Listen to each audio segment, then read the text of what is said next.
और जिनकी समझ में ये प्रेम आ गया वो भगवान के हो गए। इंद्र का अहंकार नष्ट हुआ।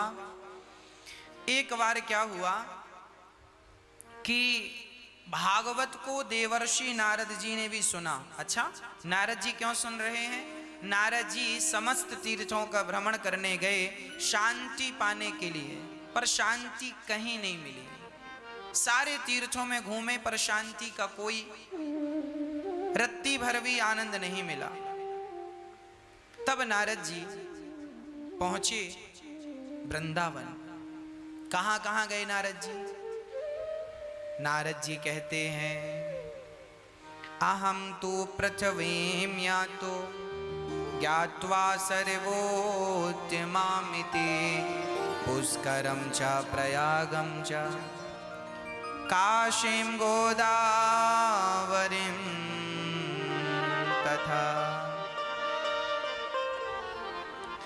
नारद जी कहते हैं, मैं समस्त तीर्थों में गया पर शांति नहीं मिली। कहां कहां गए? पुष्कर, प्रयाग, काशी, गोदावरी, हरे क्षेत्र, कुरुक्षेत्र, रंगनाथ, सारी तीर्थ शांति। तब नारद जी देखो, नारद जी को शांति नहीं मिल रही। एक बार नारद जी मृत्यु लोक संसार आए, संसार में कि शांति देख लें है कि नहीं। सब ढूंढा पर शांति नहीं। तीर्थों में गए शांति नहीं, तो गृहस्थाश्रम में गृहस्थों के घर गए।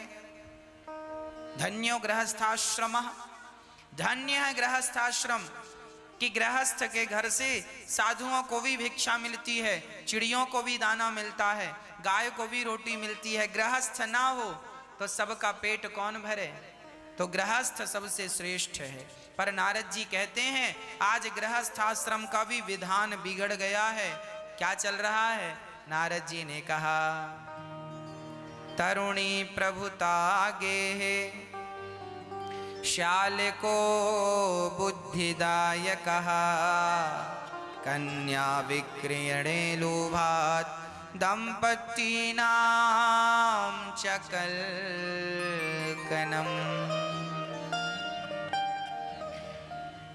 घर में नई नई बहुओं की चल रही है। आज गृहस्थ में ये देखो, भागवत जी में लिखा है। आप ये ना कहें कि महाराज जी आप गृहस्थों की बात ज्यादा करते हैं। क्या करें, गृहस्थों का भी उल्लेख भागवत जी में है, सो हम समझा देते हैं आपको। गृहस्थ आश्रम बहुत श्रेष्ठ आश्रम है। पति और पत्नी जो हैं बड़े प्रेम से रहें। गृहस्थ आश्रम में क्या हो गया है, आजकल बड़ों का सम्मान कोई नहीं करता। कोई का अर्थ है बहुत सारे लोग नहीं करते। जो करते हैं वो तो अच्छे हैं, संस्कारी हैं, पर बहुत सारे लोग अपने से बड़ों का सम्मान नहीं करते, है ना। एक बहू अपने पति से कहती है, चलो जी शहर चलते हैं। तो पति बोला, शहर चलेंगे तो हमारी फिर माँ है, उसका ख्याल कौन रखेगा गांव में।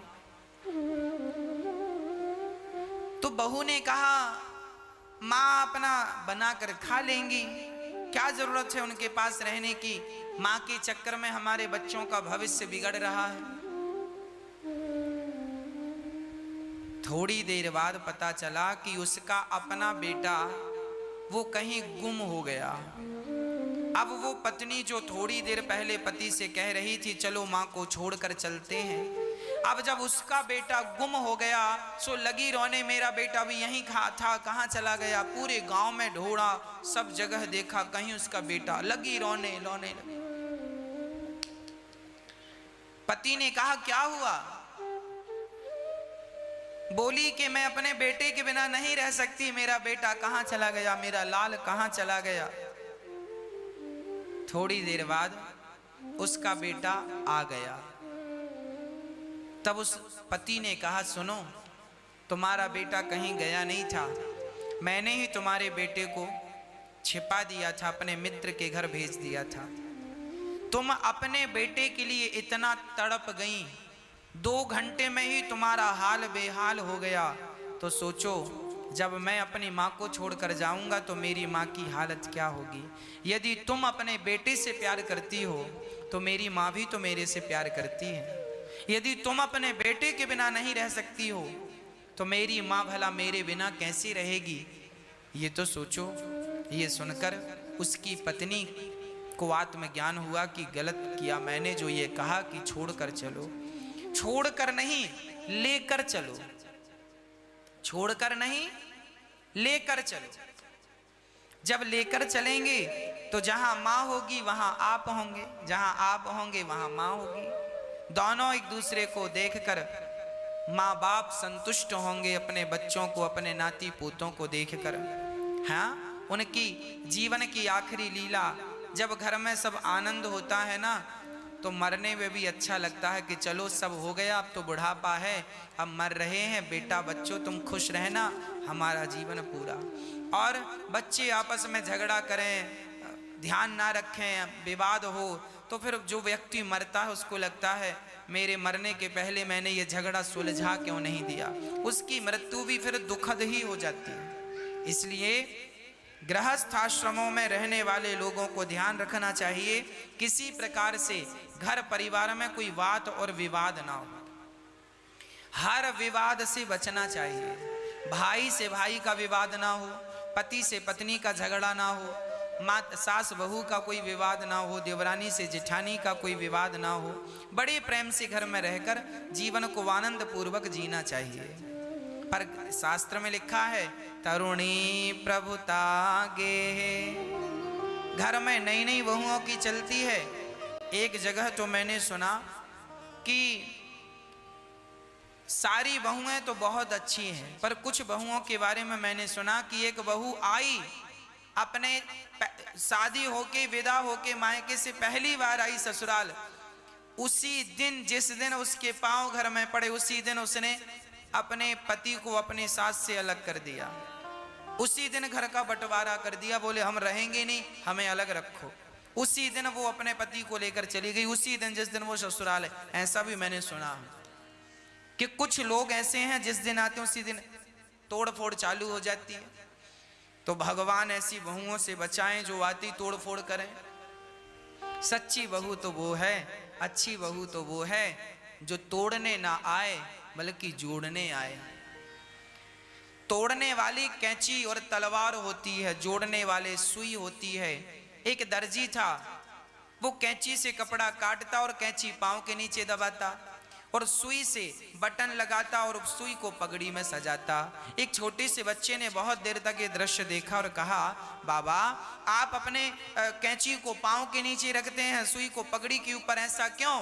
तब उस दर्जी ने कहा, बेटा ये कैंची काटने का काम करती है, तोड़ने का काम करती है, इसलिए हम इसे पांव के नीचे दबाते हैं, और सुई सदा जोड़ने का काम करती है, इसलिए अपने पगड़ी पे, अपने माथे पे सजाते हैं। बस जो जोड़ने वाला होता है वो माथे पे, पलकों पे बिठाने लायक होता है। जो जोड़ने वाला है पलकों पे बिठाने के लायक है, जो तोड़ने वाला है वो पांव में ही दबाने के लायक है। इसलिए बहुत समझदारी से गृहस्थ आश्रम को चलाया जाए, अपनी विवेक क्षमता से चलाया जाए, सात्विक बुद्धि से चलाया जाए। आनंद इसी में है। अरे जीवन आनंद से जियोगे, मजा आएगा जीने का। और यूं भागते रहोगे, लड़ते झगड़ते, इसमें कोई स्वाद नहीं है।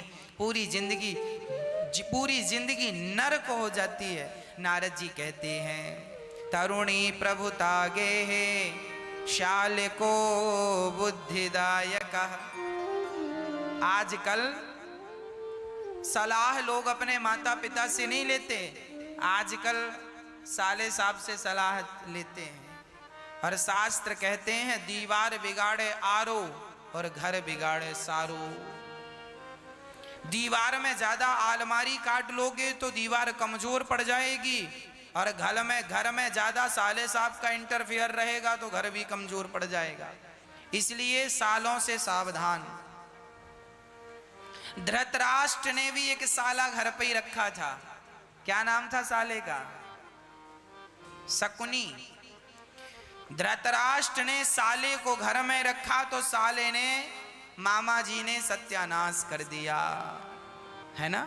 इसलिए सारे साले ऐसे नहीं हैं, हम सबको नहीं कहते, पर इतिहास उठाकर देखेंगे तो मामा, चाहे आप शकुनी मामा ले लो, सुनना, मैं सारे युगों की घटना सुनाऊंगा। शकुनी मामा ले लो, शकुनी मामा कौरवों के लिए खतरनाक, भांजों का सर्वनाश कर दिया ना।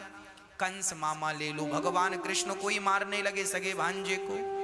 माहिल मामा भी एक प्रसिद्ध हुए हैं। और इस कलयुग में बाहुबली पिक्चर में कौन से मामा है? कटप्पा मामा। कटप्पा ने मार दिया बाहुबली को। इसका मतलब भैया ये देखो पिक्चर भी बन गई ना। हम ये नहीं कहते सारे मामा खतरनाक है, पर कटप्पा जैसे मामा कब पीछे से तलवार डाल दें कोई भरोसा नहीं भैया। कटप्पा जैसे मामाओं से भी बचने की जरूरत है, और शकुनी जैसे मामाओं से तो बहुत दूर रहने की जरूरत है। ये तो जुआ खिलाने वाले मामा है।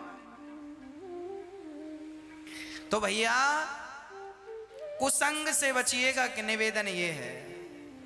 मामा अच्छे भी होते हैं। मामा तो मामा मतलब डबल माँ। माँ का प्यार जहां मिलता है, माँ का डबल प्यार जहां मिले वो मामा है, मामा। पर जीवन में हमेशा गुरुजनों से, माता पिता से सलाह लेनी चाहिए। ये शास्त्रों का वचन है, उस पर आप अमल करें तो अच्छा है।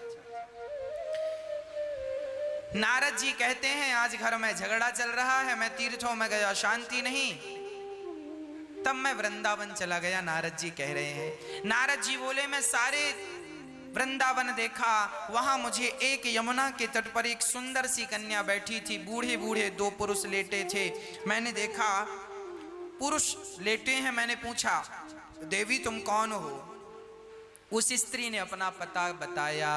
अहम भक्ति ऋतिख्याता इमऊ में तनयौ मतऊ ज्ञान वैराग्य नामानऊ काल योगे न जर्जरऊ। महाराज मेरा नाम भक्ति है। अच्छा भक्ति हो तुम? हाँ। अच्छा भक्ति हो तो ये बताओ ये तुम उदास क्यों हो? महाराज जब से कलयुग आया है ना, तब से हमारे ये बच्चे बूढ़े हो गए हैं, ज्ञान और वैराग्य। अच्छा बूढ़े हो गए क्यों? क्योंकि कलयुग आ गया। नारद जी बोले हम अभी दूर करते हैं। गीता सुनाई, वेद पुराण सुनाए, पर ज्ञान वैराग्य और भक्ति का दुख बिल्कुल दूर नहीं हुआ। तब नारद जी ने भगवान से प्रार्थना की, प्रभु इनका दुख कैसे दूर होगा? देवी तुम कहाँ से हो? उत्पन्ना द्रवणे साहम वृद्धिम कर्णाटके गता क्वचित क्वचिन महाराष्ट्रे गुर्जरे जीर्णताम गतः। मैं द्रवण देश में उत्पन्न भई, कर्नाटक में पली बढ़ी, और महाराष्ट्र में मुझे कहीं कहीं सम्मान मिला, गुजरात में तो मैं बुढ़ी हो गई। भक्ति महारानी हृदय में उत्पन्न होती है। कानों से कथा सुनने से भक्ति बड़ी होती है, और भजन के बिना समय व्यतीत तो हो जाए तो भक्ति महारानी बूढ़ी हो जाती है ना। और भजन मिलता रहे तो भक्ति भगवान, जैसे दिया में तेल डालने से दिया सदा जलता रहेगा, उसी प्रकार कीर्तन भजन भगवान से जुड़े रहने से आपके हृदय की भक्ति सदा जवान रहेगी, और नहीं तो भक्ति बुढ़ी होकर के सो जाएगी। लोगों के अंदर भक्ति है पर बूढ़ी भई पड़ी है। लोग ना कथा सुनते हैं ना कीर्तन करते हैं। जो सुनते हैं उनकी भक्ति जवान है, वो बड़े आनंद से अपना जीवन यापन कर रहे हैं। नारद जी बोले ठीक है मैं तुम्हारे दुख का कोई उपाय ढूंढ कर लाता हूँ। नारद जी सारे तीर्थों में गए। जब बद्रीनाथ पहुँचे तो वहाँ 4 संत मिल गए, और चारों संतों ने कहा कथम ब्रह्मन् दीन मुखः कुतश्चिंता तुरो भवान त्वरितं गम्यते कुत्र कुतश्चागमनम तव। बताइए आपके आने का उद्देश्य क्या है? नारद जी ने कहा सनकादियों से, महाराज भक्ति ज्ञान वैराग्य मूर्छित हैं, बताओ उनका दुख कैसे दूर होगा? सनकादियों ने कहा ये सनकादि ब्रह्मा जी के पुत्र हैं, कहा कि आप उन्हें भागवत की कथा सुनाओ। अच्छा भागवत कथा सुनाएंगे तो दुख दूर कम होगा, दुख दूर होगा? हाँ। नारद जी ने कहा मैंने गीता सुनाई, मैंने वेद और पुराण सुना दिए, तो क्या भागवत सुनाना जरूरी है? संतों ने कहा वेद पुराण और गीता ये सब इन्हीं का सार सार भागवत जी में है। सर्व वेदेतिहासानां सारम सारम समुद्धृतम। सबका सार भागवत में है। जैसे दूध में घी तो है, पर घी को आप निकाल कर और उसे खाएं तो दूध से ज्यादा शक्तिशाली घी है। दूध से पूड़ी नहीं बनती, पर घी से पूड़ी बन जाती है, जबकि दूध से ही घी निकलता है। उसी तरह जैसे दूध से निकला घी दूध से ज्यादा शक्तिशाली है, उसी प्रकार ग्रंथों से, वेद पुराणों से निकली भागवत उन सबसे ज्यादा शक्तिशाली हैं। भागवत श्रवण करने वाले का निश्चित उद्धार होता है, निश्चित कल्याण होता है। कोई कितना भी बड़ा पापी भागवत सुने, उसका निश्चित कल्याण होगा। ये मानवः पाप कृतस्तु सर्वदा सदा दुराचाररता विमार्गिगाः क्रोधाग्निदग्धः कुटिलाश्च कामिनः सप्ताहयज्ञेन कलौ पुनन्ति ते। कितना भी बड़ा पापी हो भागवत से मुक्ति होगी। तब कहा ठीक है। तो हरिद्वार में सनकादियों की 4 आसन लगाई गई और कथा स्टार्ट हुई। सदा सेव्या श्रीमद्भागवते कथा यस्याः श्रवण मात्रेण हरिश्चित्तं समाश्रये। भागवत कितनी बार सुननी चाहिए? बार बार सुननी चाहिए। जीवन में भागवत 1 बार नहीं, 2 बार नहीं, बार बार सुनते रहो। जितनी बार सुनेंगे उतनी बार आपका कुछ नयापन लगेगा, उतनी बार आप सुन के अपने हृदय को पावन करेंगे, पवित्र करेंगे। नारद जी की बात, सनकादियों की कथा सुनकर भक्ति महारानी प्रकट हो गई। महाराज मेरा सारा दुख दूर हो गया भागवत सुन करके। नारद जी दंग रह गए, भागवत से दूर हो गया।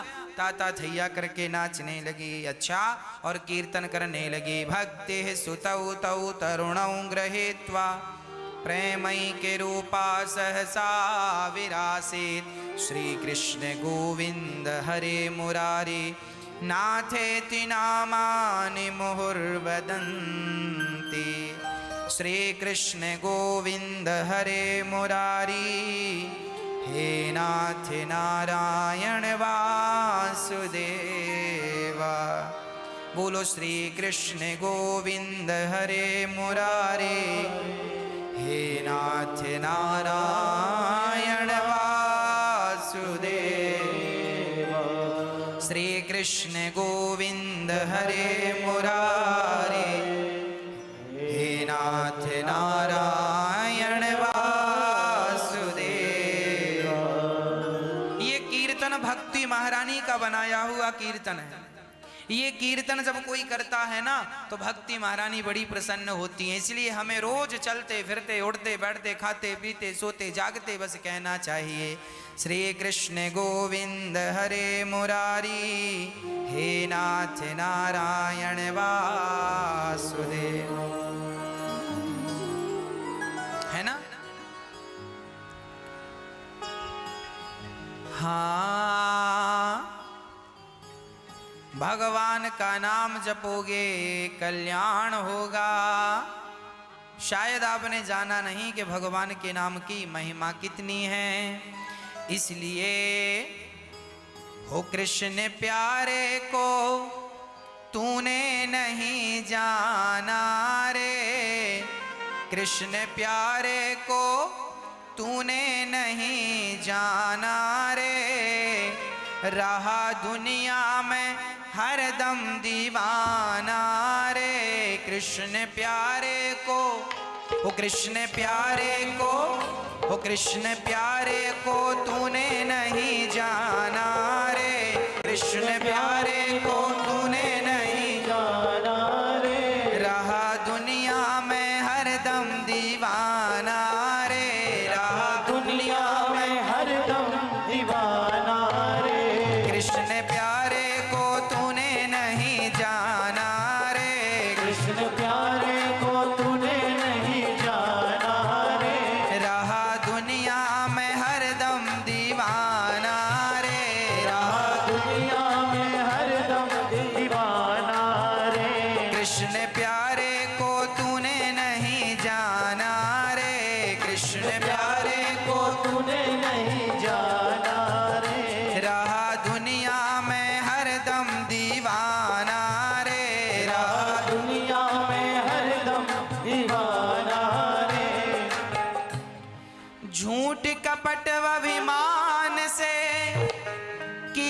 सवेरा शाम, और एक बार भी प्रेम से लिया न हरि का नाम। वो इसमें करता है, इसमें करता है, इसमें करता है लाखों बहाना रे, इसमें करता है लाखों बहाना रे। कृष्ण प्यारे को तूने नहीं जाना रे, कृष्ण प्यारे को तूने नहीं जाना रे। इसमें करता है लाखों बहाना रे, इसमें करता है लाखों बहाना रे। कृष्ण प्यारे को तूने नहीं जाना रे, कृष्ण प्यारे को तूने नहीं जाना रे। धन दौलत से एक दिन खाली होगा हाथ, अंत समय भगवान का भजन चलेगा साथ। ओ भर ले भक्ति का, ओ भर ले भक्ति का, भर ले भक्ति का दिल में खजाना रे, भर ले भक्ति का दिल में खजाना रे। कृष्ण प्यारे को तूने नहीं जाना रे, कृष्ण प्यारे को तूने नहीं जाना रे। रहा दुनिया में हरदम दीवाना रे, रहा दुनिया में हरदम दीवाना रे। जो करना है जल्द कर, क्यों बैठा है मौन। पल में प्रलय होएगी, पल की जाने कौन। व्यर्थ अब तो ना, व्यर्थ अब तो ना, व्यर्थ अब तो ना जीवन गवाना रे, व्यर्थ अब तो ना जीवन गवाना रे। व्यर्थ अब तो ना जीवन गवाना रे, व्यर्थ अब तो ना जीवन गवाना रे। रहा दुनिया में हरदम दीवाना रे, रहा दुनिया में हरदम दीवाना रे। कृष्ण प्यारे को तूने नहीं जाना रे, कृष्ण प्यारे को तूने नहीं जाना रे। रहा दुनिया में, रहा दुनिया में, रहा दुनिया में हरदम दीवाना रे।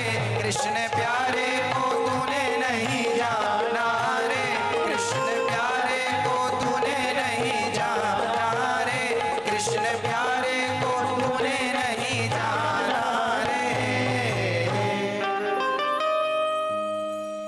झूठ कपट अभिमान से किया सवेरा शाम, एक बार भी प्रेम से लिया न हरि का नाम। वो इसमें करता है, नाम लेने में वो इसमें करता है लाखों बहाना रे, इसमें करता है लाखों बहाना रे।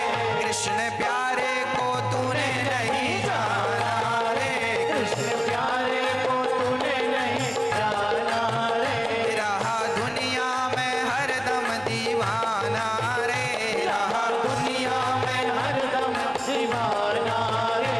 रहा दुनिया में हरदम दीवाना रे, रहा दुनिया में हरदम दीवाना रे। कहीं ना उसको ढूंढ तू, कर ले यह विश्वास। प्रेम बिंदु को देख कर आता प्रभु है पास। इससे बढ़ कर के, इससे बढ़ कर के, इससे बढ़ कर के क्या समझाना रे, इससे बढ़ कर के क्या समझाना रे। रहा दुनिया में हरदम दीवाना रे, रहा दुनिया में हरदम दीवाना रे। कृष्ण प्यारे को तूने नहीं जाना रे, कृष्ण प्यारे को तूने नहीं जाना रे।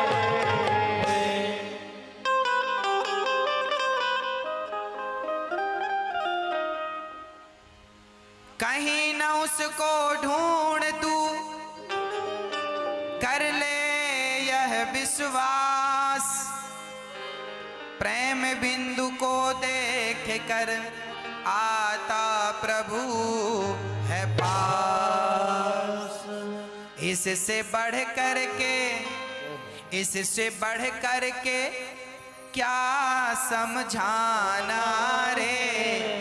अरे प्रेम से भगवान पास में आता है, विश्वास कर लो, इससे ज्यादा अब क्या समझाना रे। रहा दुनिया में हरदम, दुनिया में तुम दीवाने हो और कह रहे हो भगवान मिलते नहीं हैं, कैसे मिलेंगे। रहा दुनिया में हरदम दीवाना रे, कृष्ण प्यारे को तूने नहीं जाना रे।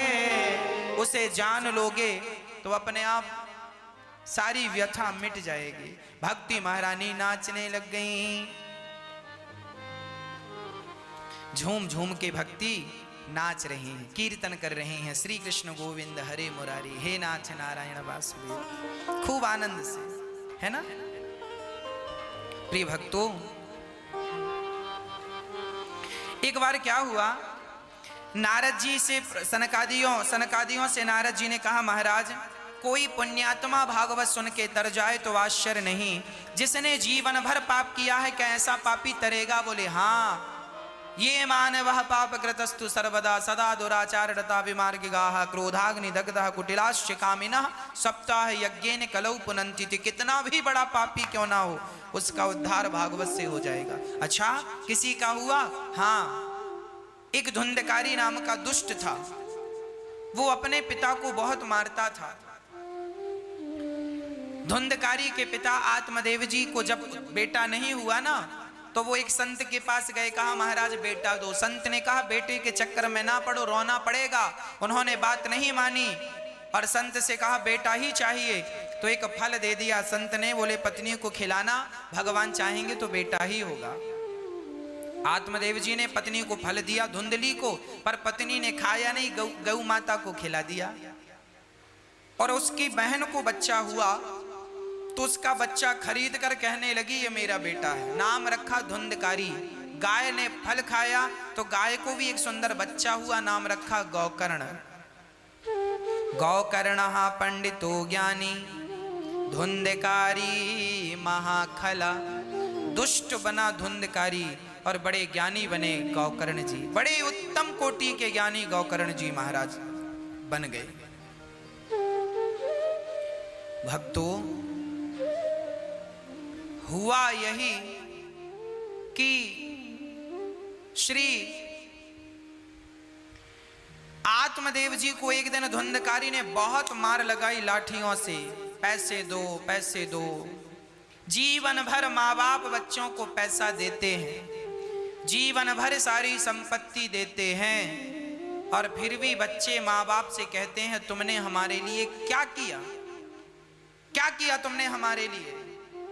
बेटा, तुम्हारी जिह्वा पर कीड़े क्यों नहीं पड़ गए उस टाइम जब तुम अपने माँ बाप से ये कह रहे थे कि तुमने हमारे लिए क्या किया।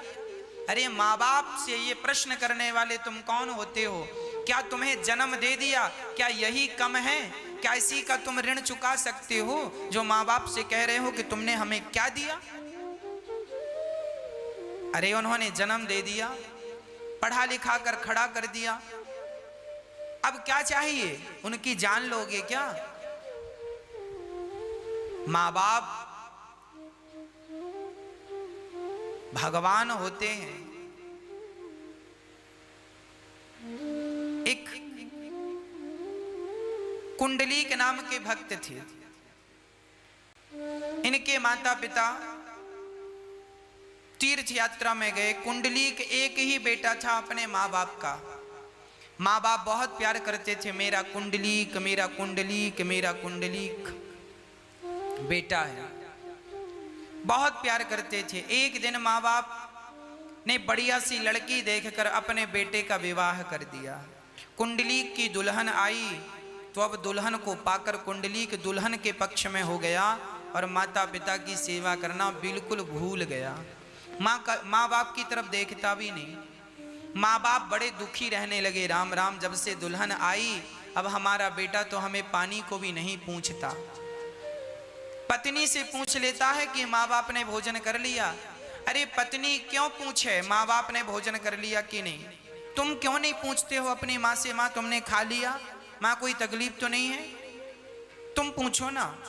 लोगों के भरोसे माँ बाप की सेवा कब तक करोगे?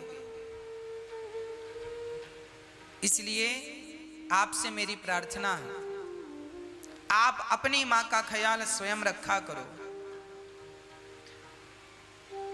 आपकी पत्नी भी आपकी माँ का ख्याल रखती है, अच्छी बात है, पर पत्नी भी ख्याल रखे अपनी सास का और बेटा भी ख्याल रखे अपनी माँ का, क्या बुराई है इसमें? पत्नी भी पूछे कि माँ जी आप क्या खाएंगी, आपका स्वास्थ्य कैसा है, आपको कोई तकलीफ तो नहीं है, और बेटा भी यही सवाल पूछ ले माँ से, तो इसमें हर्जा क्या है, बुराई क्या है? पर आज पत्नियों ने जैसा कह दिया वो वैसा मान लेते हैं। पत्नी ने कह दिया कि माँ ने खा लिया, सो ठीक है, माँ ने खा लिया होगा। ठीक है, आपकी पत्नी बहुत अच्छी है, सेवा भी करती है आपकी पत्नी आपकी माँ की, सास ससुर की, पर आपका भी तो कर्तव्य है कि आप बेटे हैं, अपनी माँ से पूछें, 2 मिनट उनके पास बैठे, पांव दबाएं।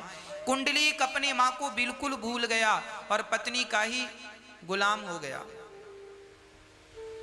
पानी को भी नहीं पूछता। पत्नी कहती है मैं थक गई हूं। सो कुंडलीक अपनी माँ से कहता है, माँ भोजन क्यों नहीं बना देती हो, माँ बर्तन क्यों नहीं धुल देती हो? माँ ने सिर पे हाथ रखा, राम राम, जिसके घर में जवान बहू है वो बहू आराम कर रही है और सास से कह रही है तुम बर्तन धुल लो, पर चूंकि अब माँ बाप को रहना था, खाना था, सो बेचारी माँ बर्तन धुलती है, भोजन बना के बेटे बहू को खिलाती है, और बहू आराम फरमा रही थी। कुंडलीक की पत्नी,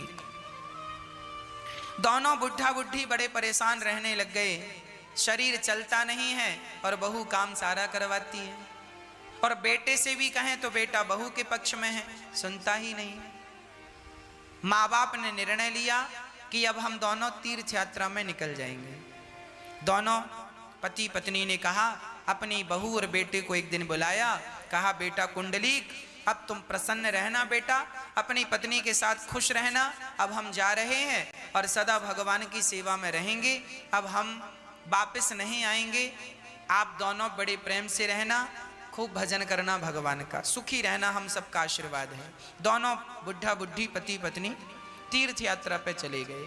तभी कुंडलीक की पत्नी ने कहा, सुनो जी, जब हमारा विवाह हुआ था तो माँ जी ने सुंदर सा माला सोने का हार पहन रखा था, रानी हार, वो तो माँ ने दिया नहीं और तीर्थ यात्रा पे जाने लगी, लगता है माँ अपने झोले में सोना दबा कर ले जा रही है। तो पति को कहा जाओ, वो भी पत्नी का गुलाम था एक नंबर का,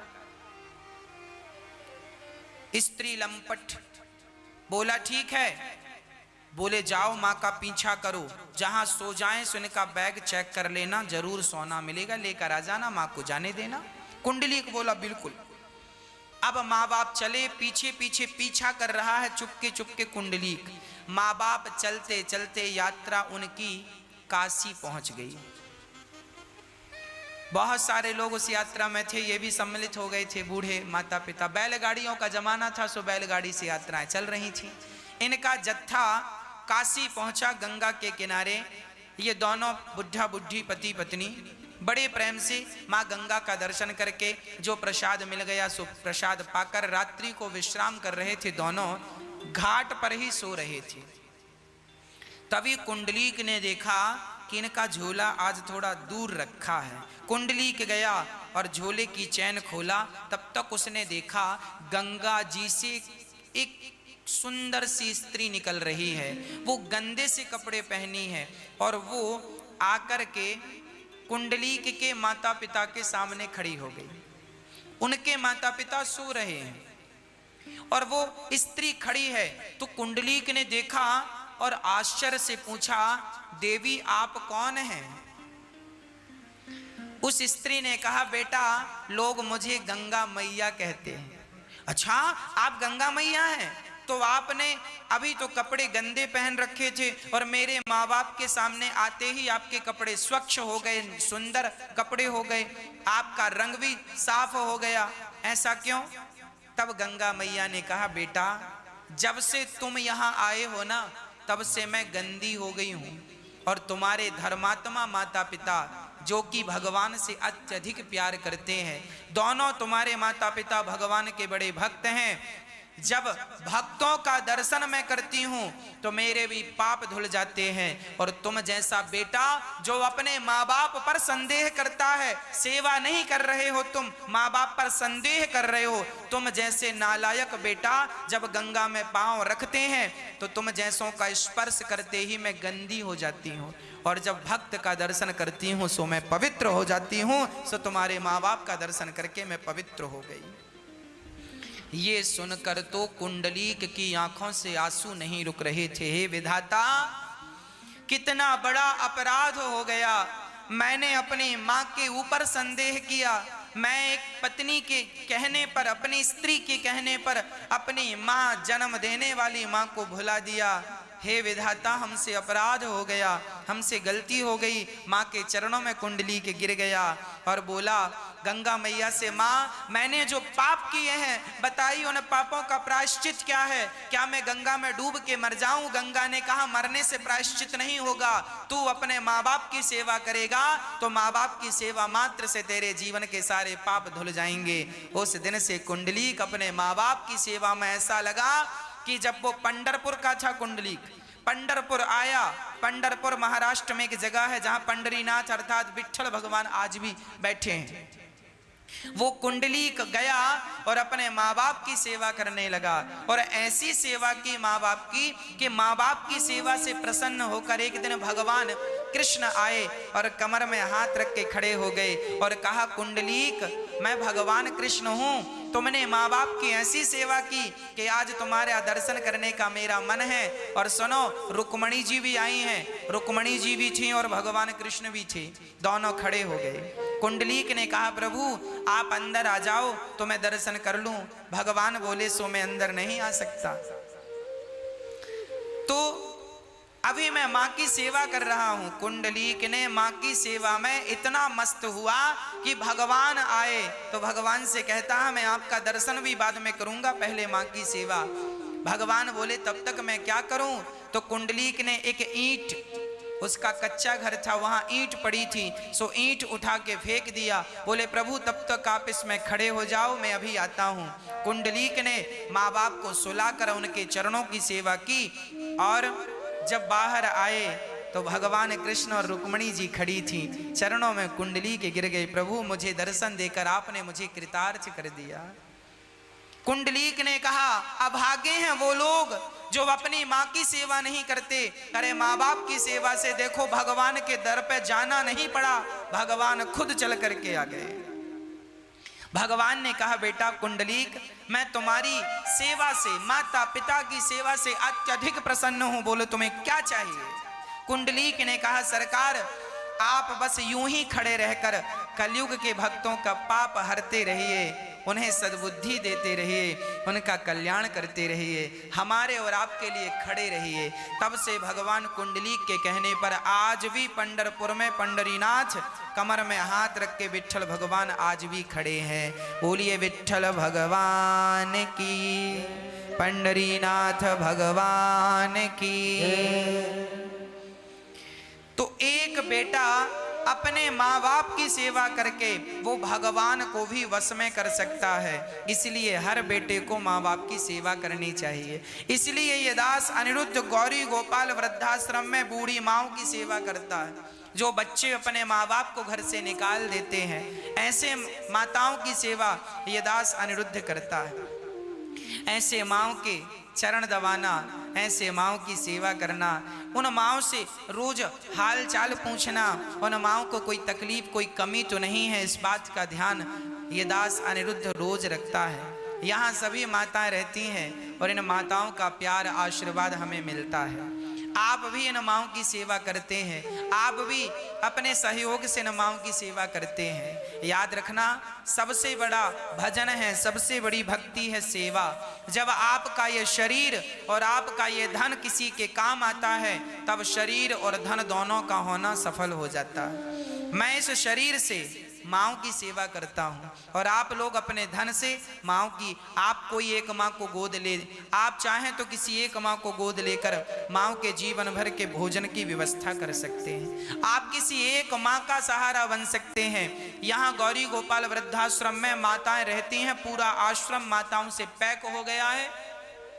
एक दूसरा आश्रम भी बनाने की जरूरत है, दूसरा आश्रम बनाने की जरूरत है, दूसरा आश्रम बनाने की जरूरत है, जहां पर माताएं रहेंगी और उनके 1000 माताएं आनंद के साथ रहें। ऐसा गौरी गोपाल वृद्धाश्रम दूसरा बनने जा रहा है, जहां पर आप एक कमरे की छत का सहयोग कर सकते हैं। गौरी गोपाल वृद्धाश्रम में आप एक कमरे की छत बनवाकर वृद्ध माँओं को समर्पित कर सकते हैं। आपकी दी हुई छाया में मेरी माताएं रहेंगी, मेरी बूढ़ी माताएं रहेंगी। ऐसा आप एक माँ के लिए छत का सहयोग या माँओं के लिए कमरा बनवा करके आप कमरे समर्पित कर सकते हैं, एक कमरा। और आप किसी एक माँ को जीवन भर भोजन की व्यवस्था कर सकते हैं। 1000 माताओं के रहने की, खाने की माताएं लगभग